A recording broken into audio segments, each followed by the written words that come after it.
C'est une hausse record. Ces derniers temps, le prix des carburants a connu une augmentation fulgurante. Cela est dû à l'augmentation des taxes que le gouvernement assume. Le prix des matières premières augmente aussi, ce qui force les propriétaires de stations à augmenter les prix du litre, du samplon et du gasoil. Les gens qui ne prennent pas les transports en commun et les entrepreneurs souffrent forcément de la hausse du prix des carburants. Mais sont-ils les seuls? On est allé à la rencontre de cette station dans le 13e arrondissement de Paris. Cette hausse des prix met en péril sa survie.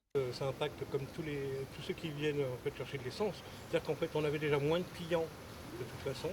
Et là, du fait de la rareté, on a des stations énormément fermées. Et puis on en arrive au point, maintenant en fait on a la moitié de clients qui ne vient pas parce que on a des différences, nous en fait, en tant que petit commerce, on a une marge qui est différente d'un gros distributeur. Donc en fait c'est la mort des derniers petits distributeurs d'essence. Voilà ce que fait la hausse.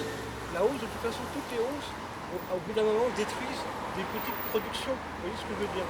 Donc on arrive à tout ce qui est en hausse profite à des multinationales ou des gros groupes et détruisent finalement le travail de centaines, milliers de commerçants. L'aide de l'État, en fait, elle serait simple. Elle serait qu'ils baissent en fait leur marge directe.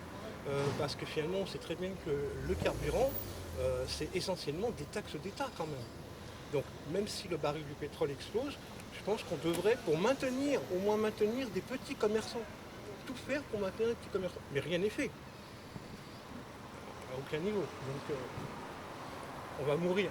Voilà. Mais la hausse va simplement va faire en sorte, accélérer la fermeture de ces. Il doit rester une vingtaine, peut-être même pas une quinzaine de petites stations-service à Paris.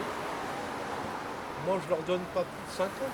À l'approche des fêtes de fin d'année, les petites stations essence sont plus que jamais menacées. Les vacanciers risquent de ne pas partir en raison de la hausse des prix du carburant. Et les stations craignent que cette nouvelle hausse ne soit le coup de grâce. Pour rappel, depuis 1980, près de 30 000 stations essence ont déjà fermé en France.